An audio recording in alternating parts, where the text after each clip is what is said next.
बिस्मिल्लाहिर्रहमानिर्रहीम। Dear students, मैं हूं मोहम्मद इनाम मुस्तफ़ी। आज के लेक्चर में हम सेकंड ईयर की दरसी किताब की चौथी नज़्म, जिसका उन्वान है इस्लामी मसावात, इस नज़्म को पढ़ेंगे और इस नज़्म का पहला हिस्सा हम मुकम्मल करेंगे। इस नज़्म के बुनियादी तौर पर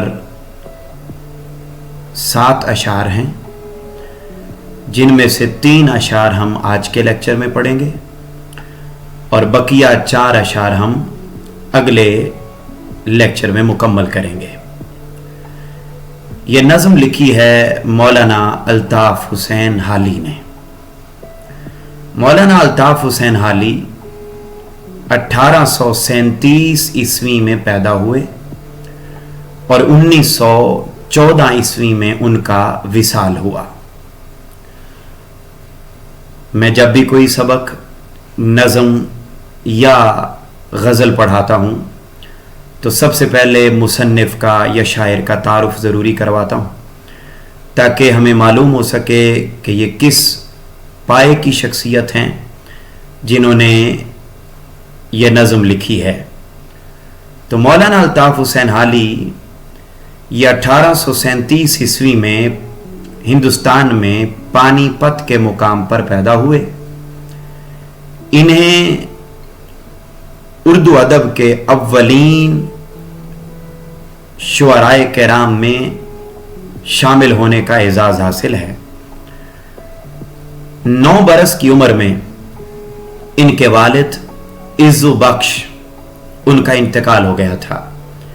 यानी जब मौलाना अल्ताफ़ हुसैन हाली अभी 9 बरस के थे तो इनके वालिद का इंतकाल हो गया। लेकिन इसके बावजूद भी आपने अपनी मदद आपके तहत तालीम का सिलसिला जारी रखा और बाद में फिर शायरी की तरफ दिलचस्पी पैदा हुई और शायरी करने लगे। इब्तिदा में अपनी शायरी की नज़में लिख कर मिर्ज़ा गालिब के पास ले जाया करते थे इस्लाह के लिए। फिर रफ्ता रफ्ता उसमें महारत ताम्मा हासिल करते गए और इन्होंने ज़िंदगी में शायरी की बेशुमार किताबें मुरतब कर दी। हयात जावेद के नाम से, यादगारे गालिब के नाम से, मुकदमाए शेर व शायरी के नाम से और मुसद्दस हाली के नाम से इनकी शानदार कुतुब मौजूद हैं। बिलाखिर सारी ज़िंदगी शेर व अदब में गुजारने के बाद 1914 ईस्वी में इनका विसाल हो गया। इन्होंने ये बड़ी खूबसूरत नज़्म लिखी है और इस नज़्म के अंदर मौलाना अल्ताफ़ हुसैन हाली ने हमारे मुआशरे की एक बड़ी तल्ख हकीकत का इजहार किया है।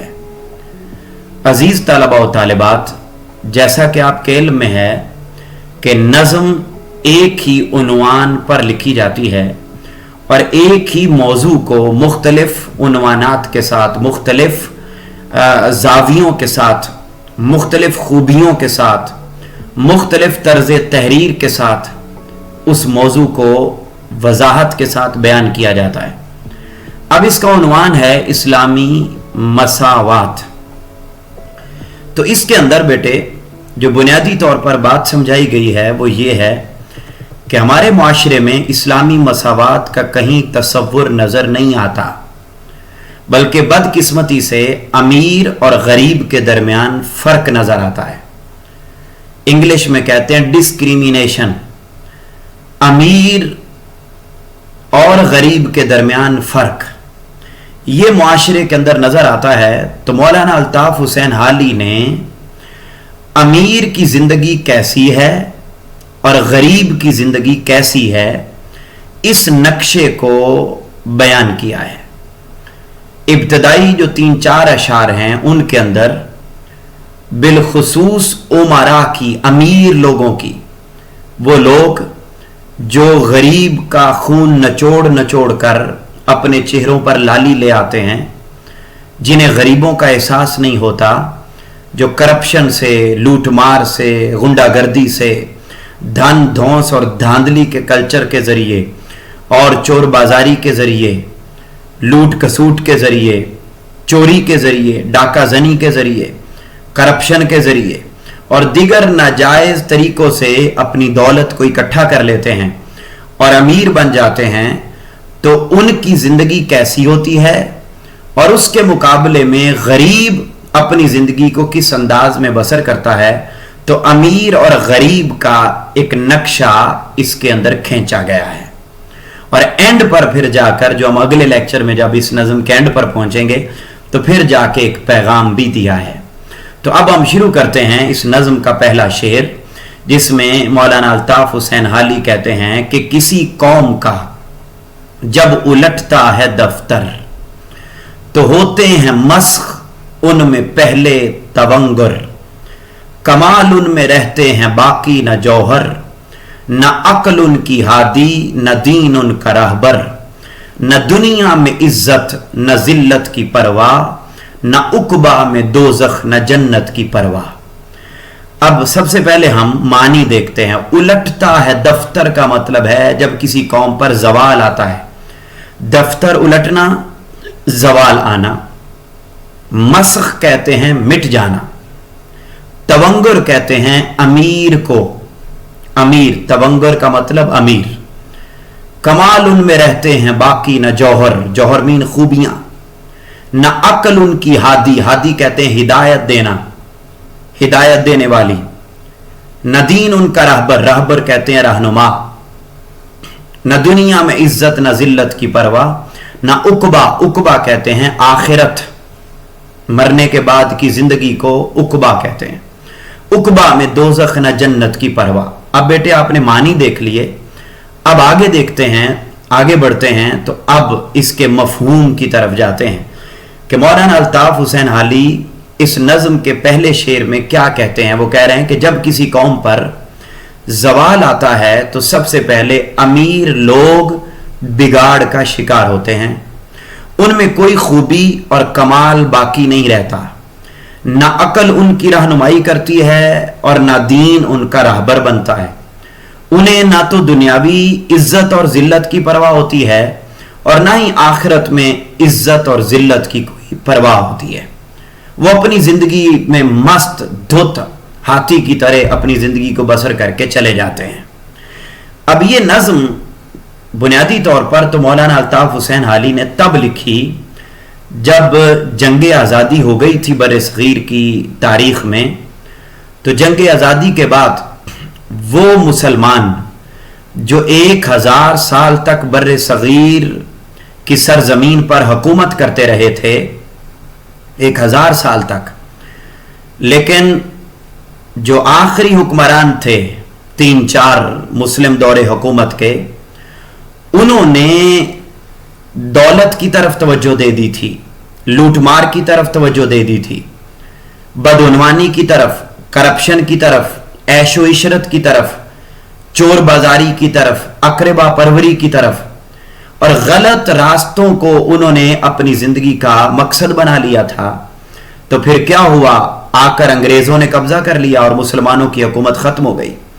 जब मुसलमानों की हुकूमत खत्म हुई तो खत्म हो जाने के बाद फिर अंग्रेजों ने मुसलमानों को खूब कुचला, मुसलमानों को मुआशी तौर पर महरूमियों का शिकार कर दिया, उनकी जायदादें छीन ली, उनके कारोबार बंद कर दिए, उन पर जुल्म सितम किए, हर तरफ लाशें बिखेरी गईं, हर तरफ खून ही खून बहाया गया। तो मौलाना अल्ताफ हुसैन हाली कहते हैं कि जब अमीर लोग अपनी गलत हरकतों की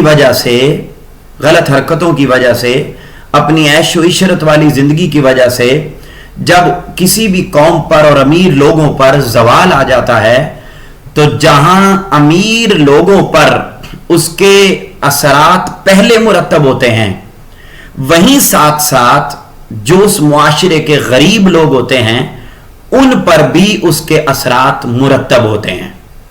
तो अमीर लोगों की जिंदगी कैसी होती है, इसको वो बयान करते हैं। वो कहते हैं कि 1857 57 की जंग आज़ादी के बाद जब मुसलमान जवाल का शिकार हो गए, और हुए किन की वजह से? उन अमीर हुक्मरानों की वजह से, उन तायुश पसंद हुक्मरानों की वजह से मुसलमान सारे के सारे जवाल का शिकार हुए। तो जब जवाल का शिकार हुए तो उस वक्त उन्होंने इस शेर को लिखा और बयान किया कि ये बुनियादी तौर पर जब अमीरी दौलत की तरफ आ गए थे मुस्लिम हुक्मरान, जब मुस्लिम हुक्मरान ऐशो इशरत की जिंदगी की तरफ आ गए थे, तो अगरचे उन्हें जवाल आ जाने के बाद किसी कौम का जब उलटता है दफ्तर तो होते हैं मस्ख उनमें पहले तवंगुर। अगरचे पहले नुकसान अमीर लोगों को होता है, जब किसी कौम पर जवाल आ जाए पहले तो यह समझना होगा कि जवाल क्यों आया, उनकी बदअमालियों की वजह से आया। दूसरा यह कि जब जवाल आ जाए तो पहला नुकसान अमीर लोगों को होता है, मगर उसके साथ साथ गरीब लोगों पर भी उसके असरात मुरतब होते हैं। और फिर क्या होता है, जब दौलत आ जाती है अमीर लोगों के पास, अमीर लोगों के पास जब दौलत होती है ना, तो बेटे वो किसी का एहसास नहीं करते, किसी का एहसास नहीं करते, किसी की तरफ तवज्जो नहीं देते, अपनी जिंदगी में ऐशो इशरत में गुजार के चले जाते हैं। और फिर जब दौलत आ जाती है तो कमाल उनमें रहते हैं बाकी ना जौहर। अमीर लोगों के अंदर कोई कमाल बाकी नहीं रहता, ना कोई उनके अंदर खूबी बाकी रहती है, ना अकल उनकी दुरुस्त रहती है। वो मालो दौलत के अंदर इतने गुम हो जाते हैं कि गलत रास्तों को भी चूज करने लग जाते हैं, जैसा कि बड़े सगीर के हुक्मरानों ने किया, जैसा कि आज भी हम अपने मुआशरे में देखते हैं कि अमीर लोगों की, दौलतमंद लोगों की अकल उनको कोई रहनुमाई नहीं देती, और ना ही वो दीन से रहनुमाई लेते हैं और ना ही दीन इस्लाम उनको की कोई रहनुमाई करता है, बल्कि वो ऐशो इशरत में, अपनी शराब नोशी में, अपनी गुंडागर्दी में, अपनी दहशत गर्दी में, अपनी चोरी में, अपनी डाका जनी में, अपनी लूट मार में, अपनी करप्शन में अपनी सारी जिंदगी को गुजार के चले जाते हैं। एक धुत नशे के आलम में अपनी जिंदगी को बसर करके चले जाते हैं। न दुनिया में इज्जत न जिल्लत की परवाह, कौन उनकी इज्जत करता है, कौन उन्हें बुरा भला कह रहा है, उन्हें कोई फिक्र नहीं होती। बस वो अपने दौलत में, अपनी गाड़ियों में, अपने बंगलों में, अपनी दौलत के अंबार में वो अपनी जिंदगी को बसर करके चले जाते हैं। न उकबा में दोज़ख न जन्नत की परवाह, उन्हें यह भी परवाह नहीं होती कि मरने के बाद हमारे साथ क्या होगा। जन्नत दोज़ख की उन्हें कोई फिक्र नहीं होती। वो इसी दुनिया की तायुशात को, इसी दुनिया की आसाइशों को अपने लिए जन्नत समझ रहे होते हैं। तो कहते हैं एक तुम पस मंजर ये कि उन हालात में ये शेर लिखा, तो साथ ये भी बता रहे हैं मौलाना अल्ताफ हुसैन आली कि जब कोई कौम जवाल का शिकार होती है तो उसके असरात पहले अमीर लोगों पर पड़ते हैं। अमीर लोगों का ये तबका ऐशो इशरत में पड़कर बिगाड़ का शिकार हो जाता है, तो जब उनके अमाल की वजह से जवाल आता है तो उनके साथ साथ गरीब लोग भी पिस जाते हैं। दौलत आजमाइश होती है, लेकिन ये लोग गफलत का शिकार हो जाते हैं और अच्छे बुरे की तमीज भूल जाते हैं। उनकी खूबियां और कमालात रफ्ता रफ्ता खत्म हो जाते हैं। फिर उनकी अकल भी हिदायत नहीं देती और उन्हें दीन भी रहनुमाई नहीं करता। वो दौलत के नशे में धुत होते हैं और उनको इज्जत और जिल्लत की भी कोई परवाह नहीं होती है। वो इन सब चीजों से बेनियाज होकर अपनी जिंदगी को बसर करके यूं ही चले जाते हैं और अपनी दुनिया और आखिरत दोनों बर्बाद कर बैठते हैं, और उनकी बदअमालियों के बायस बाकी कौम भी तबाह बर्बाद हो जाती है। अब यहां पर जो समझने वाली चीज है वो बड़ी इंपॉर्टेंट है कि इस शेर के अंदर अमीर लोगों के बारे में बताया गया है कि जब अमीर लोग दौलत के नशे में धुत हो जाते हैं तो उसके नुकसानात बाकी लोगों पर भी होते हैं, और सबसे पहले उन पर अपने ऊपर होते हैं। और अपने ऊपर कैसे होते हैं कि सबसे पहले जवाल उन पे आता है। गरीब के पास तो है ही कुछ नहीं, उसकी तो एक झोंपड़ी है, अगर जवाल आ गया वो खत्म भी हो गई तो कोई इतना बड़ा नुकसान उसका नहीं हुआ। लेकिन दौलतमंद लोगों का नुकसान ज्यादा होता है जवाल आने पर। एक तो वो जवाल आया उन पर, फिर दौलत के होते हुए अमीरों के पास ना अकल रहती है, ना दीन रहती है, ना इज्जत रहती है, ना दौलत रहती है, ना आखिरत रहती है। कोई चीज अमीर लोगों के पास नहीं बचती। لہذا اگر دولت طلب کی جائے تو اس کے ساتھ ساتھ ہمیں اللہ سے یہ دعا بھی کرنی چاہیے کہ وہ دولت ایسی آئے جیسی حضرت عثمان غنی رضی اللہ تعالیٰ عنہ کے پاس آئی تھی، ایسی دولت آئے جو دولت حضرت خدیجۃ الکبریٰ رضی اللہ تعالیٰ عنہا کے پاس آئی تھی، کہ انہوں نے ساری کی ساری دولت کو عوام الناس کے لیے، غریب لوگوں کے لیے، ضرورت مند کے لیے، دین اسلام کی سربلندی کے لیے خرچ کیا تھا.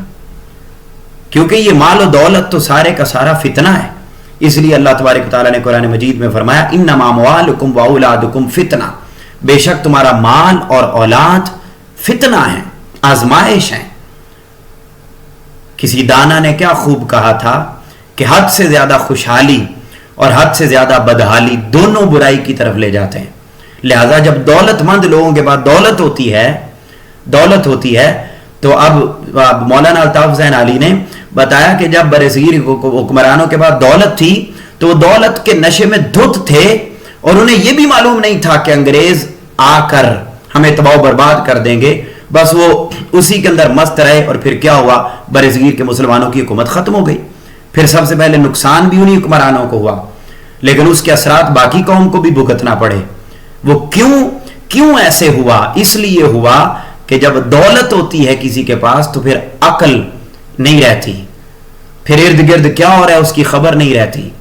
اور آج کے معاشرے میں بھی ہم دیکھتے ہیں تو امیر لوگ عقل سے خالی، اللہ کی محبت سے خالی، دین سے خالی، آخرت کی روایات سے خالی، کوئی فکر نہیں ہے، اپنی زندگی میں مست ہیں، اپنی گاڑیوں میں، بنگلوں میں، عیش و عشرت میں، ان چیزوں میں مست اپنی زندگی کو گزار کر چلے جاتے ہیں. تو لہٰذا ہمیں حد سے زیادہ خوشحالی بھی انسان کو برباد کرتی ہے اور حد سے زیادہ تنگی بھی انسان کو برباد کرتی ہے.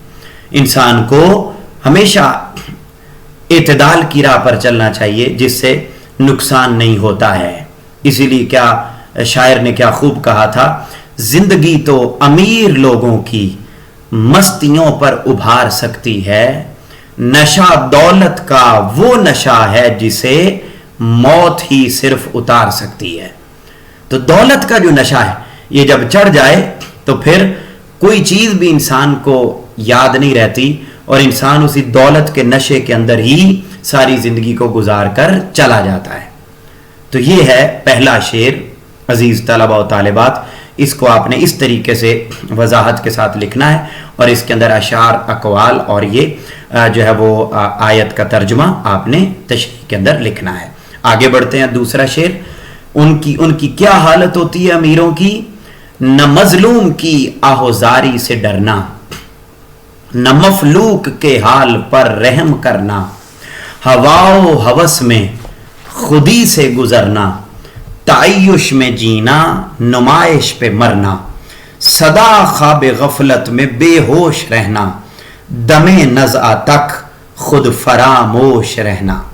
اب معنی دیکھیے. سب سے پہلے نہ مظلوم کی آہوزاری، آہوزاری کہتے ہیں فریاد، فریاد، مظلوم کی فریاد سے وہ نہیں ڈرتے. مفلوک کہتے ہیں غریب آدمی، غریب آدمی کے حال پر وہ رحم نہیں کرتے. ہوا و ہوس، ہوا و ہوس کہتے ہیں نفسانی خواہشات، بری خواہشات. ہوا و ہوس میں خودی سے گزرنا، خودی کہتے ہیں یعنی عزت نفس کا خیال نہ کرنا. خودی سے گزرنے کا مطلب ہے غیرت کا خیال نہ کرنا، عزت نفس کا خیال نہ کرنا. تعیش میں جینا نمائش پہ مرنا. تعیش کہتے ہیں بیٹے عیش و عشرت، نمائش کہتے ہیں دکھاوا، ہر کام دکھاوے کا کریں گے. سدا خواب غفلت میں بے ہوش رہنا، خواب غفلت میں ہمیشہ آپ یوں سمجھ لیجئے کہ بے ہوش زندگی بسر کرنا،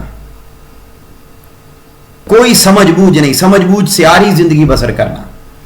دم نزع کہتے ہیں مرتے دم تک. خود فراموش رہنا، بیٹے خود کو بھی بھول جانا. خود فراموش کہتے ہیں اپنی ذات کو بھی بھول جانا، اپنی ذات کی بھی خبر نہ ہونا کہ ہم کیسی زندگی بسر کر رہے ہیں. تو اس شعر کے اندر یہ تو تھے معنی. اب ہم اس کا مفہوم دیکھتے ہیں. تو وہ کہتے ہیں کہ مولانا الطاف حسین حالی وہ کہتے ہیں جی کہ یہ جو امیر لوگ ہوتے ہیں ان کی زندگی کیسی ہوتی ہے. وہ کہتے ہیں ہمارا ظلم کرتے ہوئے मजलूम की आहुजारी और बद्दुआ से नहीं डरते और न ही मुसीबतों के मारे हुए मोहताजों की हालत पर तरस खाते हैं। वो खुद गर्जी, ऐश व इशरत और नुमाइश की जिंदगी में इस कदर मदहोश होते हैं कि अपनी जात के बारे में भी उन्हें वो गाफिल होते हैं, अपनी जात का भी उन्हें नहीं पता होता, यहां तक कि मौत के वक्त भी वो होश में नहीं आते और मौत आके उनको दबोच लेती है।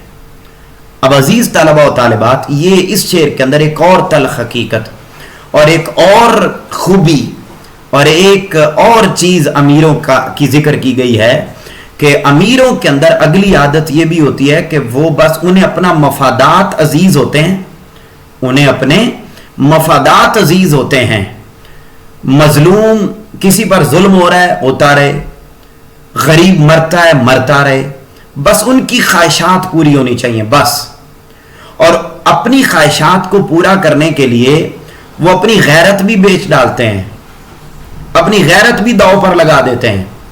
सारी जिंदगी ऐशो इशरत और नुमाइश, दिखावे की जिंदगी, इतनी गाड़ियां, इतने बंगले, इतने नौकर, इतनी जमीनें, इतने प्लॉट, इतनी जायदादें, इतनी एम्पायर्स, इतने मॉल्स, इसी में अपनी जिंदगी को बताते हुए बसर करके गुजर जाते हैं। और सारी जिंदगी बेहोशी में, कि बेहोशी किस चीज की, जिंदगी के मकसद का पता ही कोई नहीं।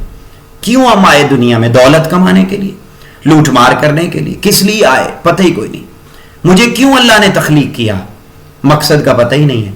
दमे नज़ा तक खुद फरामोश, मरते दम तक जिंदगी की हकीकतों को वो नहीं जान पाते और यूं ही जुल्म करते हुए, करप्शन करते हुए, लूटमार करते हुए, बर्बरियत करते हुए और गरीबों का खून नचोड़ते हुए, गरीबों की बद्दुआएं लेते हुए, उन पर जुल्म करते हुए यूं ही अपनी जिंदगी को बसर करके गुजर जाते हैं। तो शायर ने इस शेर में मजीद उमरा की खामियों का तज़किरा किया है कि जिनकी वजह से कौम जवाल का शिकार हो जाती है। करते अमीर हैं मगर जवाल पूरी कौम पे आता है। अमीर लोग नशे के आलम में धुत होकर हकूक़ इंसानी को भूल जाते हैं, वो अपनी जिम्मेदारियों को भूल जाते हैं, अपने मकासद को भूल जाते हैं, वो क्यों पैदा हुए इन चीज़ों को वो भूल जाते हैं और इंसान की शक्ल में हैवान बन जाते हैं। गरीबों पर रहम नहीं करते, ज़ख़ीरा अंदोज़ी, चोर बाजारी, ब्लैक मार्केटिंग, मलावट, स्मगलिंग जैसी सब बुराइयां उनमें होती हैं और नुमाइश पर मबनी ज़िंदगी बसर करते हैं।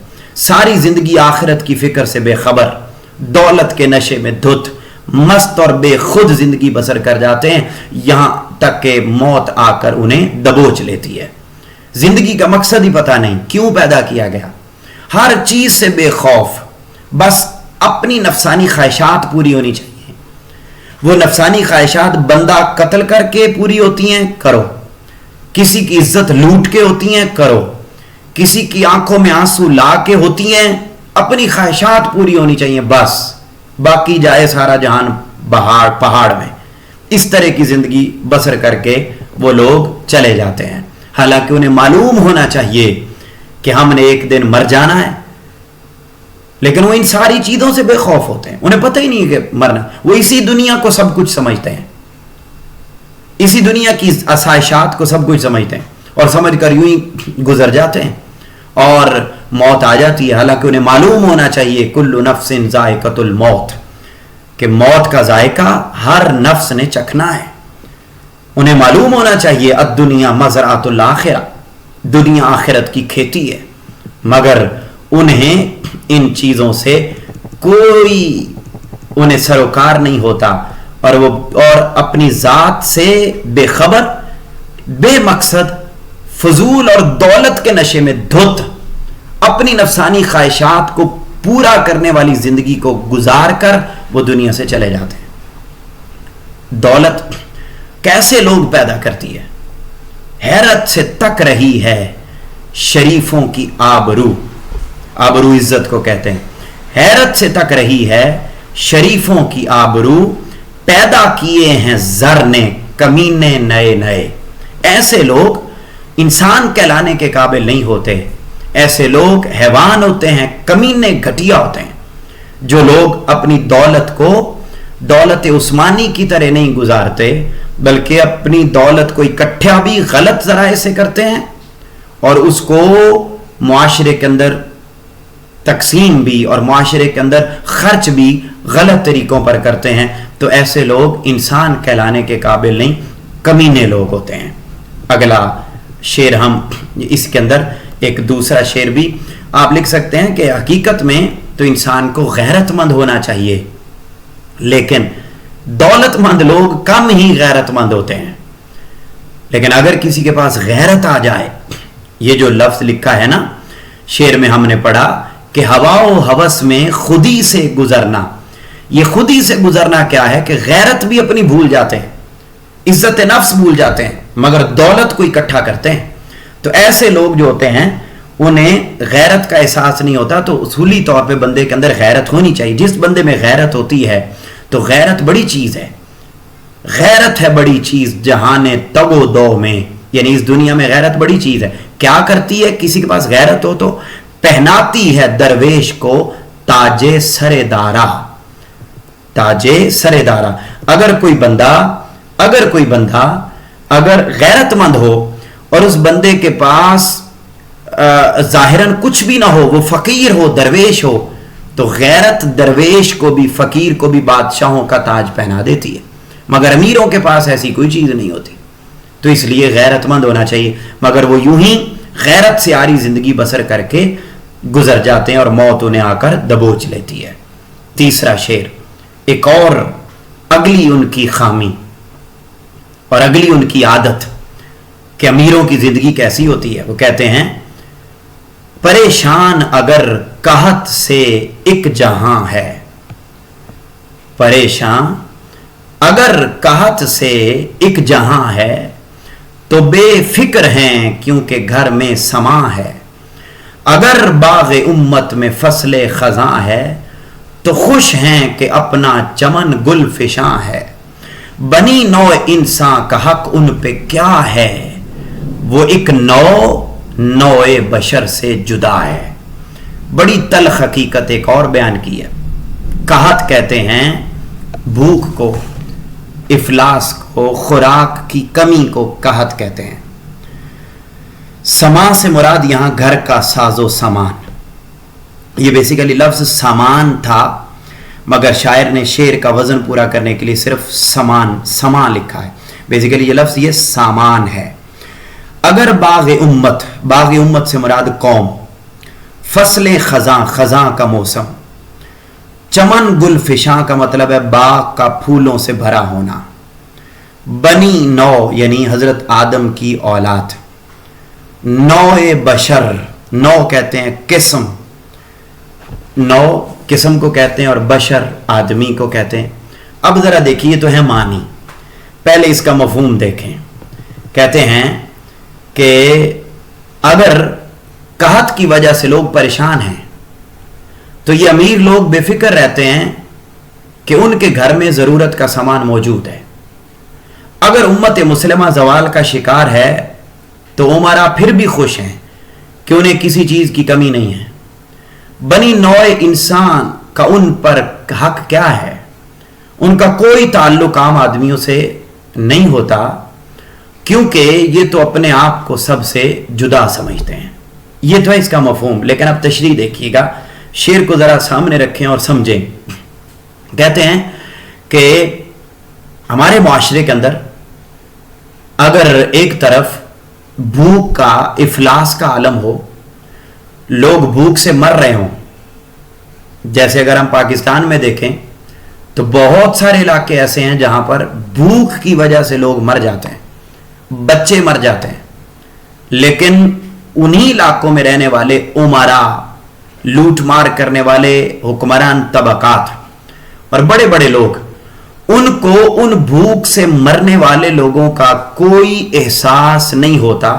کیوں نہیں ہوتا؟ وہ کہتے ہیں پریشان اگر قحط سے ایک جہاں ہے، اگر ایک طبقہ معاشرے کا غربت کی آگ میں جل رہا ہے، بھوک کی آگ میں جل رہا ہے، تو یہ جو امیر لوگ ہیں یہ کیا کرتے ہیں؟ بے فکر ہیں، کیونکہ گھر میں سما ہے، وہ بے فکر ہیں۔ وہ کہتے ہیں ان کے گھر میں نہیں ہے نا، ہمارے گھر میں تو ہے نا، تو لہذا جب ہمارے گھر میں ہے تو جائیں پہاڑ میں، ہمیں کوئی پریشانی نہیں، وہ بے فکر اپنی زندگی بسر کرتے ہیں. پوری امت مسلمہ میں, پوری پاکستانی قوم میں ہم دونوں باتیں کریں گے. اگر امت مسلمہ کی بات کی جائے تو کشمیر ہو, فلسطین ہو, چیچنیا ہو, برما ہو, شام ہو, دیگر ممالک ہوں جہاں پر مسلمانوں پر ظلم ہو رہا ہے, تو وہ جو امیر لوگ ہوں گے, یہ فصل خزاں سے مراد, اگرچہ امت مسلمہ پر خزاں کا موسم ہے, امت مسلمہ اجڑی ہوئی ہے, تباہی و بربادی کا شکار ہے, بے عزت ہوئی پڑی ہے پوری دنیا میں, اگرچہ امت مسلمہ پریشان ہے, لیکن جو امیر لوگ ہیں انہیں اس کی کوئی فکر نہیں, وہ خوش ہیں کہ اپنا چمن گل فشاں ہے.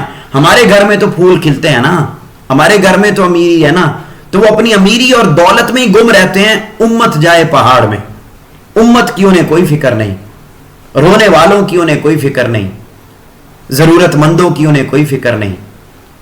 بنی نوع انسان کا حق ان پہ کیا ہے؟ وہ ایک نوع بشر سے جدا ہے.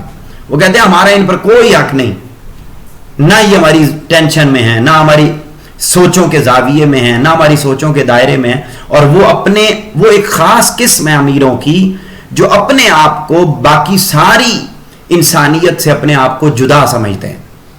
کہتے ہیں ہم ان سے الگ ہیں, یہ پتہ نہیں کون لوگ ہیں, باقی اپنے آپ کو اعلیٰ اور باقی ہر ایک کو کم تر سمجھتے ہیں, گھٹیا سمجھتے ہیں.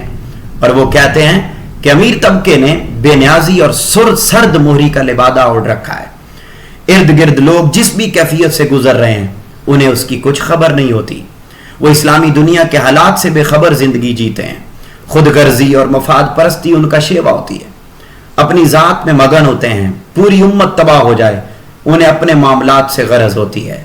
کوئی بھوک سے مر جائے, اجڑ جائے, انہیں کچھ فکر نہیں ہوتی, کیونکہ ان کے اپنے گھر میں سب کچھ وافر مقدار میں موجود ہے.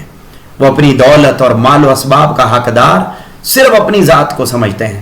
کسی غریب اور ضرورت مند کو وہ ایک پیسہ دینے کو بھی روادار نہیں ہوتے.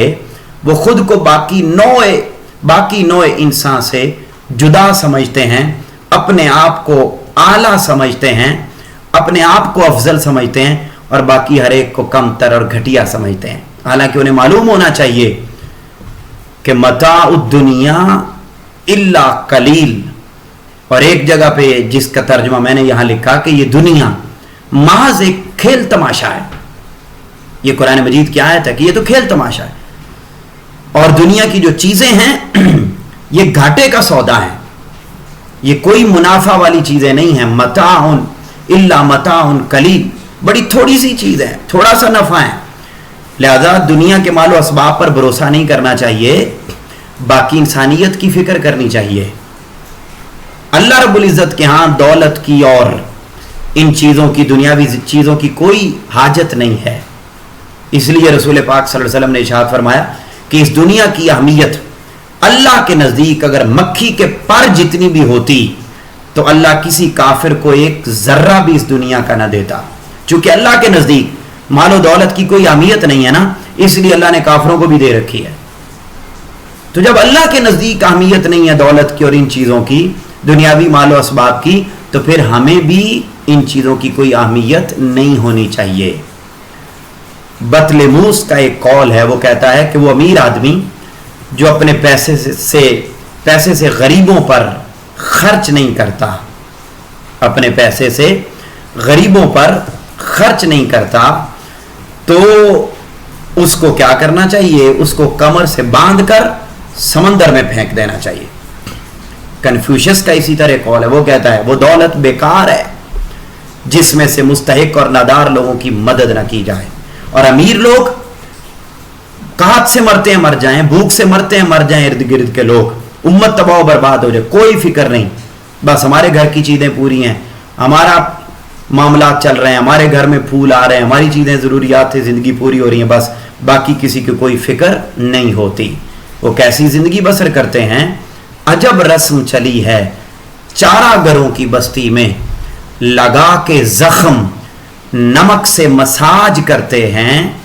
غریب شہر ترستا ہے ایک نوالے کو, امیر شہر کے کتے بھی راج کرتے ہیں. ایسی زندگی بسر کرتے ہیں امیر, ان کے اپنے کتے راج کرتے ہیں, اور ارد گرد انسان بھوک سے مر جائیں، پیناڈول کی گولی نہ ملنے سے مر جائیں، انہیں کوئی فکر نہیں ہوتی کہ عالم ہوتا ہے امیروں کے ہاں، گندم امیر شہر کی ہوتی رہی خراب، بچہ مگر غریب کا فاقوں سے مر گیا۔ بچہ غریب کا فاقوں سے مر جاتا ہے، مگر امیر شہر کی گندم اس کے غلے میں پڑی پڑی خراب ہو جاتی ہے، مگر وہ اپنی دولت کو اور اپنی چیزوں کو غریب تک پہنچنے نہیں دیتے۔ عزیز طلباء و طالبات، یقیناً آپ کو یہ باتیں سمجھ آ گئی ہوں گی۔ بقیہ 4 اشعار اور اس نظم کا اس خلاصہ اگلے لیکچر میں ہم جانیں گے۔ تب تک کے لیے اپنے گھر والوں کا بہت خیال رکھیے گا۔ آپ سے ملاقات ہوگی اگلے لیکچر میں، تب تک کے لیے اللہ حافظ۔